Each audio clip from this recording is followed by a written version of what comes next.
Hello, నేను miss yes రావు. జగన్మోహన్ రెడ్డి గారికి ఇప్పుడు హిందూ స్వామీజీల మీద కన్నుబడింది. ఏది చేసినా కానీ జగన్మోహన్ రెడ్డి గారు దానికి రాజకీయపరమైనటువంటి కోణం కానీ ఆర్థికపరమైనటువంటి కోణం కానీ ఉంటుంది అనేది ఆయన గురించి తెలిసినటువంటి వాళ్ళు చెప్పేటువంటి మాట. తాజాగా విజయవాడకు వచ్చినటువంటి శృంగేరి శారదాపీఠం జగద్గురువు విధుశేఖర భారతీ స్వామి గారిని కలిశారు జగన్మోహన్ రెడ్డి గారు. సో జగద్గురువు విధుశేఖర భారతీ స్వామి గారిని కలిసి ఆయన ఆశీస్సులు తీసుకొని దాదాపు గంట పాటు ఆశ్రమంలో జగన్మోహన్ రెడ్డి గారు ఉన్నారు. అంటే ఏం చర్చించుకొని ఉంటారు వాళ్ళిద్దరూ? కేవలం ఆశీస్సుల కోసమేనా, ఆశీర్వాదం కోసమేనా? దానికే అయితే గంట సేపు ఉండాల్సినటువంటి అవసరం ఏంటి? పైగా జగన్మోహన్ రెడ్డి గారి షెడ్యూల్ ఈ మధ్యకాలంలో ఓడిపోయిన తర్వాత బెంగళూరులో వారానికి 4 రోజులు లేదా 5 రోజులు ఉంటున్నారు. 1 రోజు లేదా 2 రోజులు మాత్రమే తాడేపల్లిలో ఉంటున్నారు. అంటే వీక్ స్టార్టింగ్లో, స్టార్టింగ్లో 2 రోజులు, సోమవారం మంగళవారం, బుధవారం చలో బెంగళూరు, మళ్ళీ సోమవారం దాకా తాడేపల్లిలో కనిపించట్లా. ఇప్పుడు వీక్ స్టార్ట్లో ఆయన వచ్చారు. ఆయన వచ్చి ఇప్పుడు నేరుగా ఆయన వచ్చి తాడేపల్లి నుంచి విజయవాడలో ఉన్నటువంటి గాంధీ నగర్లో ఉన్నటువంటి శృంగేరి శారదాపీఠం జగద్గురు విధుశేఖర భారతీ స్వామి గారిని కలిశారు. గంట సేపు ఉన్నారు అని అంటే ఎందుకు కలిశారు అనేది ఇప్పుడు పెద్ద చర్చ జరుగుతుంది ఆంధ్రప్రదేశ్లో. వాళ్ళిద్దరి మధ్య గంట పాటు ఏం చర్చ జరిగింది అంటే, తాను హిందువుని అనేటువంటి ఒక సంకేతాన్ని ప్రజల్లోకి తీసుకెళ్ళటానికా, లేదా ఆయన మీద ఇప్పుడు ఆల్రెడీ క్రిస్టియన్ ముద్ర ఉంది కాబట్టి ఆ క్రిస్టియన్ ముద్రని చెరిపేసుకునేటువంటి ప్రయత్నమా, లేదు శృంగేరి పీఠాధిపతితోటి ఆయనకి ఏమైనా వేరే అంశాల అవసరం ఉందా?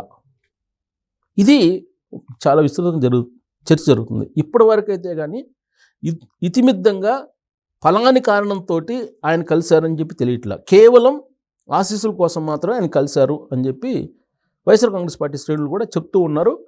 బయట కూడా అదే టాక్ ఉంది. ఆయనతో పాటు వైవి సుబ్బారెడ్డి గారు, తర్వాత విష్ణు, తర్వాత అవినాష్, కృష్ణా జిల్లా వైఎస్ఆర్ కాంగ్రెస్ పార్టీ అధ్యక్షుడు, వీళ్ళందరూ కూడా వెళ్ళారు. అయితే ఇక్కడ పెద్ద ట్విస్ట్ ఏంటంటే, గంట పాటు ఆయన శృంగేరి శారదాపీఠంలో ఉన్నారు. ఆయన కోసం ఒక శవం వచ్చింది ఆశ్రమానికి. ఇది పెద్ద ట్విస్ట్.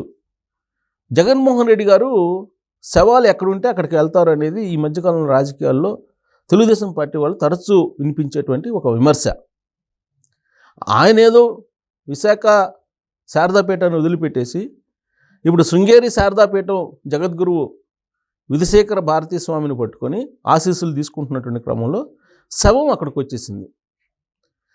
శవం అక్కడికి రావడం అనేది ఒక పెద్ద చర్చ. అసలు అక్కడ జగన్మోహన్ రెడ్డి గారు ఉంటే అక్కడికి శవాన్ని తీసుకురావడం ఏంటి అనేది. వాస్తవంగా జరిగిందంటే శివనాగేశ్వరరావు అనే అతనికి రోడ్డు ప్రమాదం జరిగింది.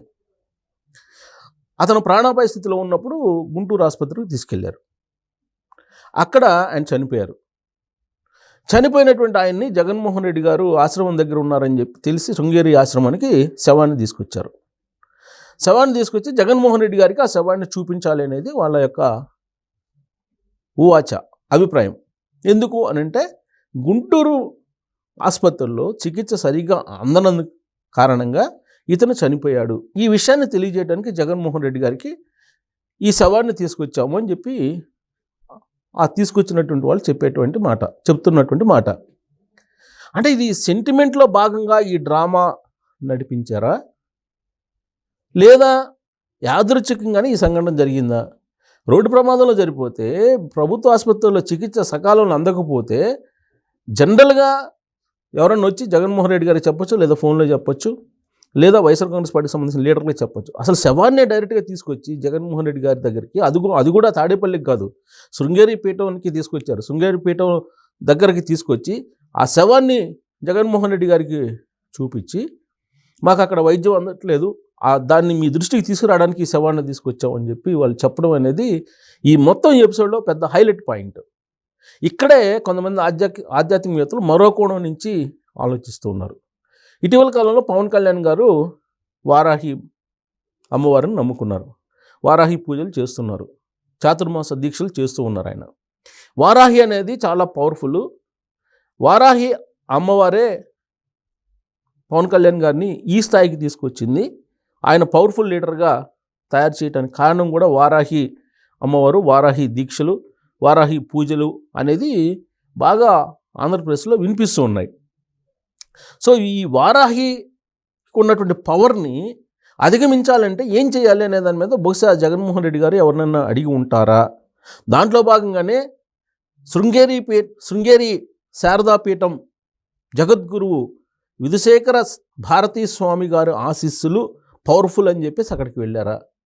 అందులో అక్కడికి వెళ్ళినటువంటి సందర్భంగా శవం కూడా రావడంతో ఈ శవం యొక్క సెంటిమెంట్ కూడా ఏంటి అంటే, వారాహిని అధిగమించాలంటే కనుక, వారాహి పవర్ని తగ్గించాలంటే కనుక ఇలాంటి శవాలను చూడటం, ఆశీర్వచనం తీసుకున్న తర్వాత శవాలను చూస్తే మంచిది అనేది ఎవరన్నా చెప్పారా?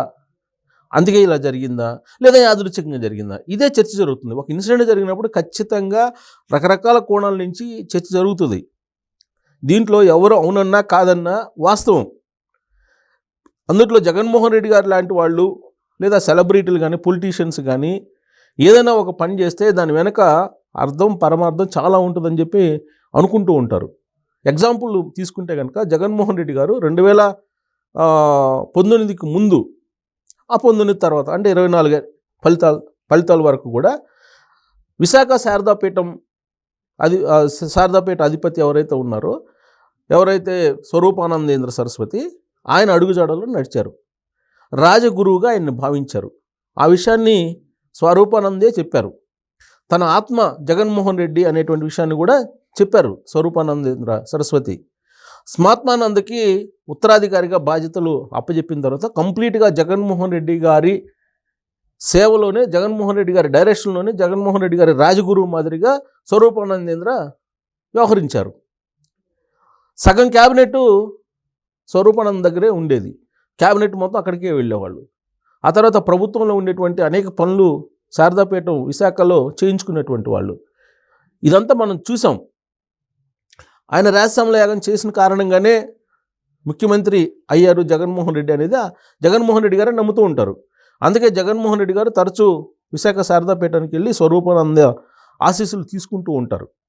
అయితే 2024 ఎన్నికల ఫలితాల తర్వాత స్వరూపానంద వైపు జగన్మోహన్ రెడ్డి గారు చూడలేదు.